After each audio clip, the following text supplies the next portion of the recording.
We gotta go full screen here. There we go. Come on, how do we? let me try that. I think we can do like this. That's very nice. I don't want to cut him out there. Just click on the link that you want. Nice. Very nice. I like it. Beautiful. I like it. Of course, I've come as Britannia, the avenging spirit of the British Isles against our enemies, who does our inhabitants harm. I love it. It's the hearts of some, don't you think? It suits you, especially your very nice. Your new Indian Prime Minister. What would he think of that? He'd ban it. The Indian Prime Minister. I mean, he's the World Economic Forum guy. Quite disappointing. I recently spoke to an old friend of mine who doesn't like to engage in politics, and he said to me, well, hopefully with this new Rishi guy, he might do something about all the foreigners. And I was just like, what? Are you kidding me? He is a foreigner. He's an Indian. He's like, no, he was born here. And I had to go into this explanation because you know how the psychological warfare of identity politics has made white people believe that if a foreigner is born here, they're suddenly just as British as we are. Or even if they've just arrived in a dinghy, they're classed as just as British as the native population. Even if they can't speak the language and hate the indigenous peoples, they're still as British as we are. Apparently we don't actually exist. But yeah, it's a matter of lineage, isn't it? It's not a matter of location. That's right. If I moved to India with a white man and had a white child there, it would be an English child born and raised in India. It wouldn't be an Indian child, the same way that Rishi is not British. It's a matter of lineage, not of location. It matters who you're born to, not where you're born. This needs to be drilled into people's heads. And unfortunately, too many of people have been brainwashed by Sivnat ideology, where they believe as long as they're born here and have some of the same ideals as us, it's perfectly fine to be ruled by them. I mean, in the last leadership election, we had a woman from Nigeria, Kemi Banadok. I mean, she wasn't even born here. She was born and raised in Nigeria. She has no ties to Britain. I mean, even in America, you need to have at least been born in the country to be president. Not here, not in the United Kingdom. You could have come from Somalia 2 weeks ago, and if you want to stand, it's perfectly eligible to do so. It's absolutely insane. But yes, he's another World Economic Forum stooge, so I assume that things are going to get worse. I've heard rumours he's got shares in one of these social scoring companies. Yes, so, he does. Yeah, exactly. There was one, I think he has family back home that got special contracts regarding the social credit score. And he, of course, he has a page on the World Economic Forum, website and all that stuff. It's the usual bullshit with these guys. You know what I mean? When it happened, I was like, he's probably going to get in. And I was surprised that Liz Truss got in. What was it, for 44 days or something? What was it? I was like, no, she's out. I think it was 14. And a guy actually posted a picture of a lettuce, having a bet that the lettuce was going to last longer than I saw that. Yeah. And it did. And when it did, it went viral. And everybody Daily Star, was it, that did that, I think? They've now actually got a program on mainstream normie TV. I believe it might be called Could You Be Prime Minister? And it really has got to that sort of low level where you literally could just hold a random, online or televised competition on which idiot could be the next British Prime Minister. There's no quality or standards. I would like you to run in the future. How about you? I like you. I don't particularly like politics. Being a politician is like a dirty word to me. I mean, we can't always remain dissidents if we wish to seize power, but I'm hoping amongst our ranks there are some brave men out there that are willing to do what's necessary for us to regain some sort of a future for our people. So how many conservative political organizations? I'm not trying to incite anything there. No, I totally get that. Yeah, because we're keeping lists. We're recording everything. We're Fed posting today, so it's okay. Today is the day. You're safe. You're with us. So are there a lot of conservative Indians in the UK? I mean, are they... Full stop. I was a member very briefly while they needed my assistance for that we're going to get Brexit done nonsense. And then it was very clear that there was nothing else that we had in line with each other. I went to a number of their events, and there are quite a number of foreigners who seem to how can I put it, have more influence and power within these organizations than they should, because people are always implementing anti-white policies. And even if they're not aware of it, there is this subconscious bias towards white people. It's like, say if you're going to get a candidate that's going to stand in an area that's got a foreign origin demographic that's like 20-30%. They'll want to stick in a person of foreign origin because they know white normies don't care about skin color. They don't see it, but they know that demographic of foreign people are all going to vote for their own kind, so they stick one of them in. So you get a lot of foreigners being pushed into positions of power and influence within the mainstream political parties for diversity purposes. And getting brownie points from the foreigners who obviously are collectivizing for their own interests within our own country. But we're not allowed to point that out, otherwise we're racist. So what's he saying about immigration? I haven't actually heard him speaking much. Well, remember we played the video, the campaign video, where basically like, what's great about Britain is that people like me could come here. So and make it's just like Dinesh D'Souza in America or something, basically. Like, they're going to come here, but they're going to come here legally. Right. Right. Like that's the argument. Given the prominence of his family ties in India. That there'll be some sort of trade deals that will be negotiated. I mean, there was one that was done under Boris not long ago where he basically said, we're going to get loads more Indians. We're going to get loads more Indians. I believe they're one of the largest demographics, actually, of foreigners here in the United Kingdom. I have to double check because we've had so many Africans and Chinese coming in that you can't really tell who's beating each other anymore. There's just a profound lack of whiteness. So it's just... You get confused where everybody comes from because the entire world has been invited to come claim our island as their own. So, depending on where you are in the country, it might seem like there's more Africans or more Arabs or more, Southern Asian Muslims like the Pakistanis and the Bangladeshis, for example. Or it might seem like there's more Indians. They come from the same racial demographics, so they seem quite similar. So sometimes it's hard to distinguish between the two.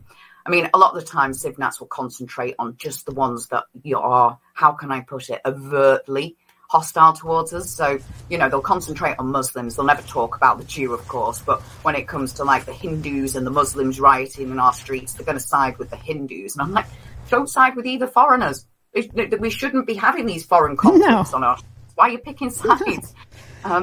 And the thing is, they come from these huge demographics. I just did a video about this. I love it. India is like 1.4 billion people, and then they come over to the UK, this tiny island, and then they get minority status, and then they get all the jobs. It's just like in America, same thing. I remember I was looking at footage of Twitter employees. I was like, holy shit, looks like India there. Yeah. There seems to be a lot of them suddenly getting into very prominent positions in the United Kingdom. I've noticed that pattern recently. A lot of people of Indian descent. Rishi Sunak was the chancellor when they brought out that coin. He was really proud of it. Diversity built Britain. And people think that he's going to calm down the Afrocentric agenda. That absolutely deluded. Diversity didn't build Britain. Britain wasn't diverse until the 1960s when they started flooding us with people of foreign origin. And we were already great well before that. We had already established our greatness by establishing our legal systems, our language, our cultures, and developing those across the world and are still used today because they were the best. Great Britain wasn't called great because of its location or its size. It was called great because of the achievements of its white indigenous population, and no other foreign peoples have right to lay claim to that. That's why I really am disgusted by him and didn't want him in power in the first place. But here we are. We have a foreign Indian that seems to think that the foreigners built Britain, even though diversity is destroying it, and will want to bring in a social scoring system, and he's probably going to open the door to 1 million Pajeets every other month. So that's where we're at in Britain right now. Yeah, I mean, that is the Agenda 2030. UN Sustainable Development Goals is like 10 of the 17 is about migration, of lifting people out of poverty by bringing them to the West. He's a World Economic Forum guy. He's a Sustainable Development guy.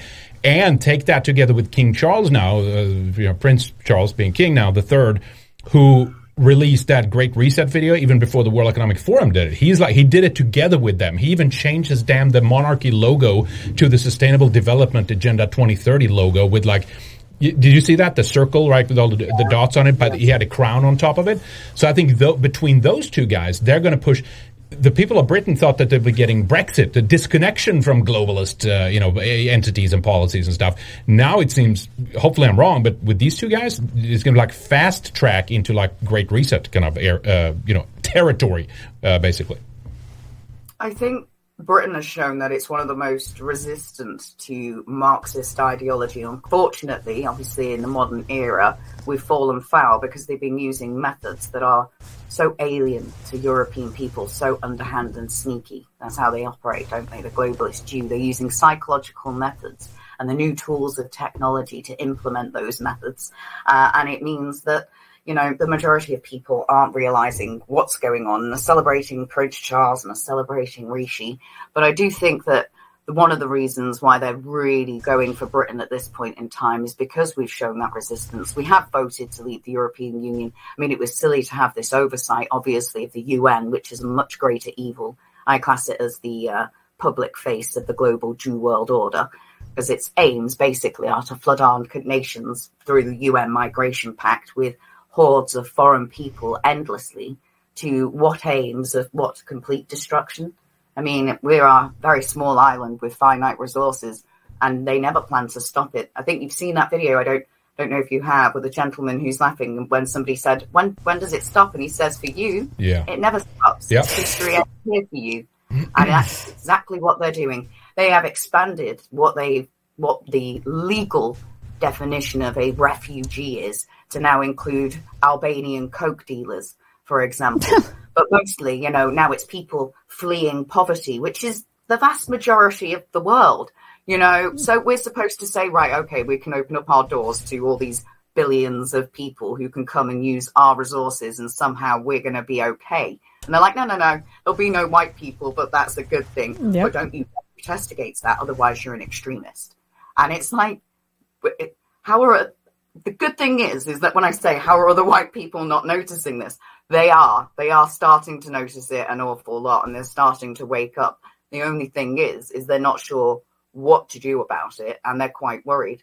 I mean, I don't know whether you saw, I don't know, there's been some news today that a gentleman, we don't know whether it's a false flag or not, because there are some elements of this story that are a bit suspicious, but a gentleman ended up attacking one of the migrant processing centres there in Dover with petrol bombs. I mean, he didn't actually harm anybody. He didn't seem to be aiming for any human beings. He just aimed them at a metal fence and then apparently hung himself at a nearby petrol station.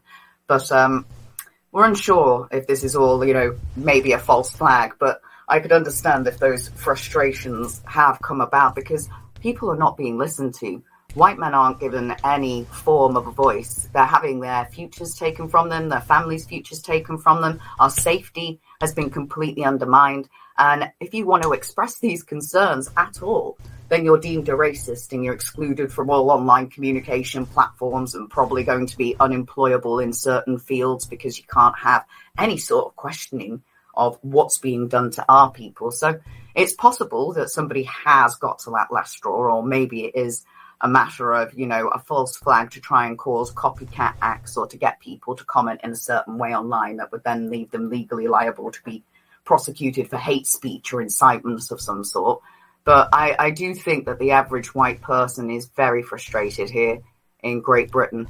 Even the ones that don't want to class themselves as racist are being like this. I don't want to sound racist, but this is really fucked up, all of this anti-whiteness. And when you're like, well... Eventually they're going to drop that part. They're not going to have the, I don't want to sound, but they're just going to not give a damn at some point. That point and I don't give a fuck if I sound racist. And no, of course. And what happens is, when you flood people like that... Where they just say, no. Exactly. I don't care if I sound racist anymore, because really what you're doing to us is the most racist thing that could ever happen. So whatever you think of me offending you with with my words is not as bad as you actually attempting to physically genocide my people. That's right. So this is neo-colonialism, and there's only one solution. They have to go back. Repatriation. That is the future. Repatriation. That's right. It's not just repatriation, though, of, because people always talk about repatriating illegals. We need to revise and revoke all of the citizenships granted to foreign nationals since the year 1900, and if they have been deemed to have been granted as an illegal act of genocide against the indigenous white population, then those citizenships need to be revoked, and those people of foreign origin then need to be sent back to their country of origin. They shouldn't be comfortable thinking their feet are firmly placed under the table and that they're never going to be removed because they got that British passport, because we will take them off you. That is right. Now, tell us about your Telegram here so people can follow you for some more tidbits. I'm sponsored on Telegram. Telegram censored me, and they've been removing my subs by 10 a day. Wait, what? Wait, what? Yeah. So that's Bubba Kate versus the State. So that one's censored. Then there is Bubba Kate versus the State round 2, which you can still access, but at the moment that's a growing platform as I'm trying to move people over from the previous ones. But yeah, I got myself censored on Telegram. Was no explanation as to why, but you can't access it through the App Store versions and other versions at all. Oh yeah, that's what Apple is doing. So you can download and Google, yeah. So there's ways around that though, and I know people have posted some tutorials on that as well. You just have to open it in a web browser as opposed to the app. But yeah, what other platform are you on where people can follow you? I'm on Gab, but I haven't really been that active, and I do have a YouTube as well, Bubba Kate versus the State. At the moment, I'm undergoing an awful lot of projects. I'm currently suing my university. I think we spoke about that last time. I've got 2 other institutions that I'm suing that aren't educational ones. It's more a personal justice campaign with those. I'm currently back at studying law again, so obviously I've got all that work to do. I've got the White Indigenous Rights Alliance, which is still under construction because there are so many areas in which people need to be trained in when they are recruited, like GDPR, open source intelligence network tools, animations, software, all sorts of things. So I've been incredibly busy, so I've not been posting very regularly to my platforms, but I plan to hopefully in the next couple of weeks when I've caught up with all my deadlines. Cool. Soon enough, I'll be hearing from the Court of Appeal, and I'll do an update as to when that's going to be. Awesome. Can't wait. Well, happy Halloween. Happy Halloween. And thank you very much for having me on. And good luck to you all with your show this evening. I believe you've got a few more guests. Oh, yeah. Oh, yeah. Come in dress in the spirit. I love it. I love it. It's absolutely adorable. So, okay, have a good night. Bye. Bye. Thank you.